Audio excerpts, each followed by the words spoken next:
Kubernetes, जिसे कहते हैं डिजिटल सागर का नाविक। देखिए, आज के दुनिया में एप्लीकेशन बनाना एक बात है, पर उसे दुनिया भर के यूजर्स तक सही सलामत पहुंचाना यानी डिप्लॉय करना, वो एक बिल्कुल ही अलग और बड़ी चुनौती है।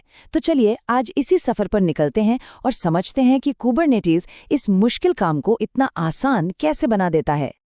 ये एक लाइन है ना, मेरी मशीन पर तो चलता है। हर डेवलपर की जिंदगी का ये एक जाना पहचाना दर्द है। जब कोई चीज आपके लैपटॉप पर तो मक्खन की तरह चले, लेकिन जैसे ही उसे सर्वर पर डालते हैं वो फेल हो जाती है। यहीं से असली सिरदर्द शुरू होता है। और कुबरनेटिस इसी एक बड़ी समस्या का एक बहुत ही शानदार समाधान है। तो आज का हमारा सफर कैसा रहेगा? सबसे पहले हम पुराने डिप्लॉयमेंट के तरीकों की परेशानियों को समझेंगे। फिर देखेंगे कि क्लाउड और कंटेनर्स ने कैसे एक नई क्रांति ला दी। उसके बाद एक नई समस्या खड़ी हुई जिसे ऑर्केस्ट्रेशन प्रॉब्लम कहते हैं। और फिर हमारे हीरो कुबरनेटिस की एंट्री होती है। हम ये भी जानेंगे कि ये काम कैसे करता है और आखिर में ये समझेंगे कि ये सब इतना मायने क्यों रखता है। तो चलिए कहानी की शुरुआत करते हैं, और इसके लिए हमें थोड़ा सा टाइम ट्रैवल करके पीछे जाना होगा। उस दौर में जब हर एप्लीकेशन एक अकेले कार्गो जहाज की तरह था, जिसे बड़ी मेहनत और सावधानी से चलाना पड़ता था। देखिए, पारंपरिक रूप से एप्लीकेशन डिप्लॉय करने का मतलब था एक फिजिकल सर्वर खरीदना और फिर उसे एक एक करके हाथ से कॉन्फ़िगर करना। जरा सोचिए, अगर एप्लीकेशन को रेडिस का वर्जन 6 चाहिए और पोस्टग्रेसक्यूएल का वर्जन 14, तो आपको सर्वर पर ठीक वही वर्जन मैन्युअली इंस्टॉल करने पड़ते थे। और हर छोटे से छोटे बदलाव के लिए ये पूरी प्रक्रिया दोहरानी पड़ती थी। मतलब कितना थकाऊ और गलतियों से भरा काम था ये। और इस तरीके की चुनौतियां भी बहुत थीं। सबसे बड़ी थी असंगत वातावरण की समस्या। मतलब जो कोड आपके लैपटॉप पर सही चलता था, वो सर्वर पर जाकर फेल हो सकता था। और फिर घंटों की डीबगिंग। अगर ट्रैफिक बढ़ जाए तो सर्वर की क्षमता यानी सीपीयू और रैम बढ़ाना बहुत मुश्किल और महंगा था। और हाँ, इस सर्वर की 2400 घंटे देखभाल के लिए एक पूरी टीम लगती थी। अब जाहिर है, जब इतनी सारी परेशानियां थीं तो टेक्नोलॉजी को तो आगे बढ़ना ही था। डिप्लॉयमेंट के समंदर में नए और बेहतर रास्ते खोजे गए। ये सफर शुरू हुआ फिजिकल सर्वर से। फिर आया क्लाउड कंप्यूटिंग का दौर, जिसने हमें वर्चुअल मशीनें दी। ये एक अच्छा कदम था, लेकिन जो असली गेम चेंजर था, जिसने डिप्लॉयमेंट के खेल के नियम ही बदल दिए, वो था कंटेनराइजेशन। वर्चुअल मशीनें बहुत भारी भरकम होती थीं, क्योंकि हर एक में पूरा का पूरा ऑपरेटिंग सिस्टम होता था। दूसरी तरफ कंटेनर्स बहुत हल्के होते हैं। क्यों? क्योंकि वे होस्ट मशीन का ही ओएस इस्तेमाल करते हैं। ये सेकंडों में शुरू हो जाते हैं। और सबसे ज़रूरी बात, एक कंटेनर में एप्लीकेशन और उसकी सारी ज़रूरतें एक साथ एक डब्बे में पैक हो जाती हैं। इसका मतलब वो डब्बा चाहे डेवलपर के लैपटॉप पर हो या प्रोडक्शन सर्वर पर, वो हर जगह एक जैसा ही चलेगा। वो मेरी मशीन पर चलता है वाली समस्या हमेशा के लिए खत्म।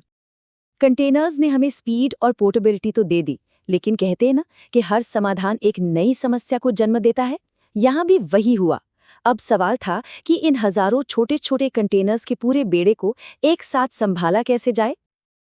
अब चुनौती एक सर्वर को सेटअप करने की नहीं थी, बल्कि एक साथ सैकड़ों या हजारों कंटेनर्स को मैनेज करने की थी। इसे एक बहुत व्यस्त बंदरगाह की तरह सोचिए।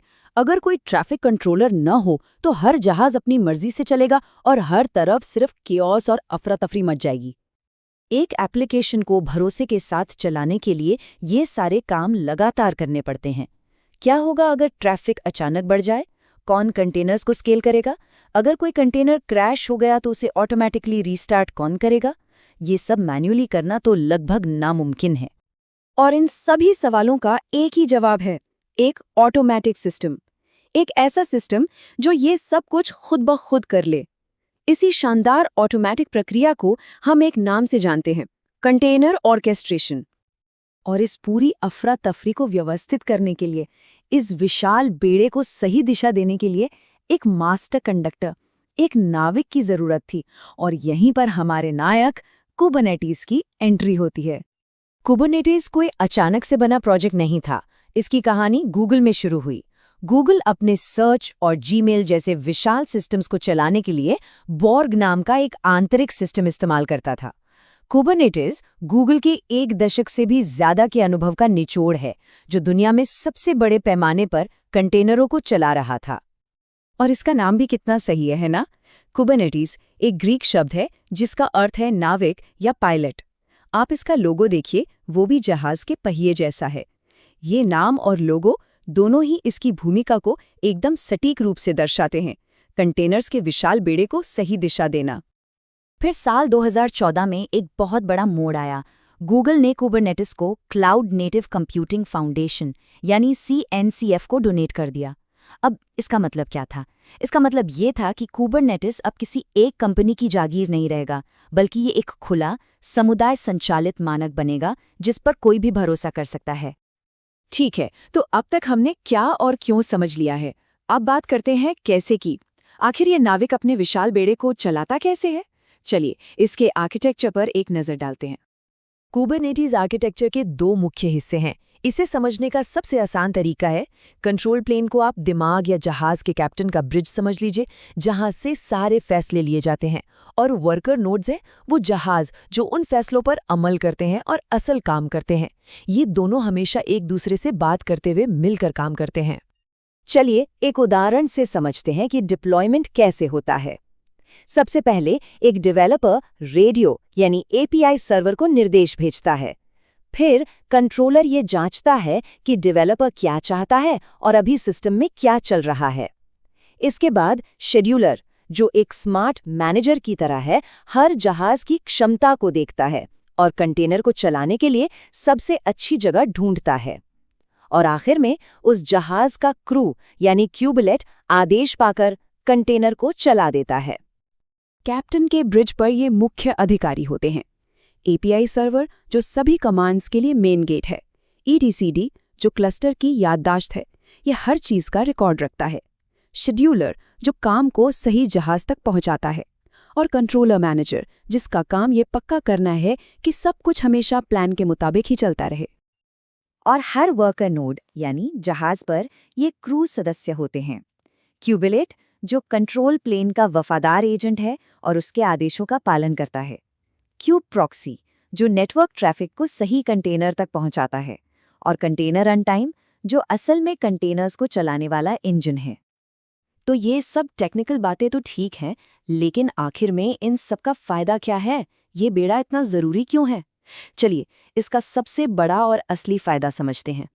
कुबरनेटिस की जो असली सबसे बड़ी सुपर पावर है वो है इसका क्लाउड एग्नोस्टिक होना। सीधी भाषा में कहें तो इसे इस बात से कोई फर्क नहीं पड़ता कि आपका जहाज अमेज़न के समंदर में है, गूगल के या माइक्रोसॉफ्ट के। ये आपको किसी एक सप्लायर से बंधने से आज़ादी देता है। मतलब आप जब चाहें अपना पूरा एप्लीकेशन बिना किसी बड़े बदलाव के एक क्लाउड से दूसरे पर ले जा सकते हैं। ये एक अविश्वसनीय स्तर का नियंत्रण है। तो कुबरनेटिस के साथ जो किसी भी क्लाउड पर काम करने के लिए बना है, सवाल ये है, क्या आपका एप्लीकेशन बेड़ा खुले समंदर में अपनी क्षमता को बढ़ाने के लिए तैयार है? क्योंकि इस नाविक के साथ कोई भी मंजिल दूर नहीं है।